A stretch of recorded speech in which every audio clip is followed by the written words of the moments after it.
Another set of barricades may soon be coming to San Francisco's Cap Street. Yeah, that's after the latest barricade was destroyed yet again. I-Team reporter Stephanie Sierra is here with the latest on the cost of this controversy, Steph. Exactly. Another development tonight.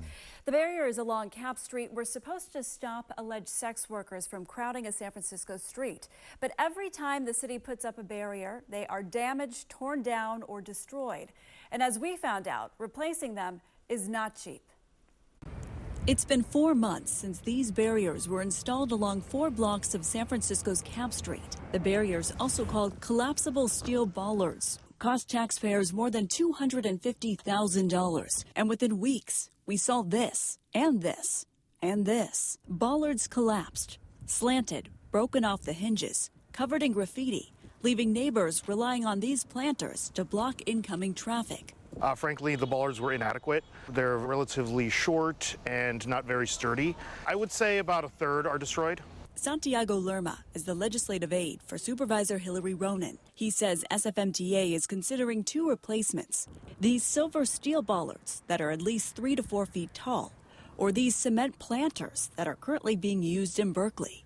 Lerma says the setup would likely mirror what's happening here, with 2 concrete planters on both sides of the street, a metal bar in the middle restricting smaller cars but still allowing bikes to get through, as well as emergency vehicles. We're looking at which is better, which is cheaper, which is going to be more efficient. But some residents are doubtful, arguing the existing process has been everything but cheap and efficient. From stalled cars to deliveries. Here's a first-hand account from an Amazon employee. To go to the next block, we have to bust a U-turn. I don't think it's a good idea. The city can't come up with a better solution than making people's lives harder. There was the traffic barriers, there was the cement K-rails, there was consideration of the water-based barriers. Yes. Then the collapsible steel bollards, replacement of those bollards. So that's 5 attempts. What do you say to critics who argue this is a waste of taxpayer money?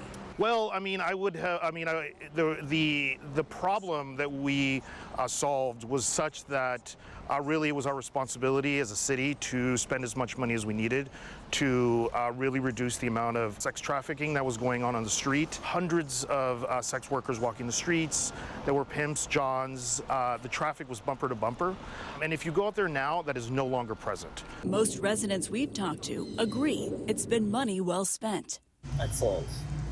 Yeah, they really did solve the problem they were meant to address. No more loud music, everybody's sleeping okay. Each bollard can cost between a couple $100 up to a couple $1,000. But Lerma pointed out it's not the materials that are expensive, but the labor. If this process moves forward, it's likely all 4 blocks would need to be replaced, which could be another $250,000 at least. But I would like to say that I hope that it's going to be much cheaper. Well, I wish they'd spend the money on creating more services for people, more support for people who need it, and divert some of the revenue that goes into like mental health services. But as we've seen before, the reality of the price tag depends on the durability.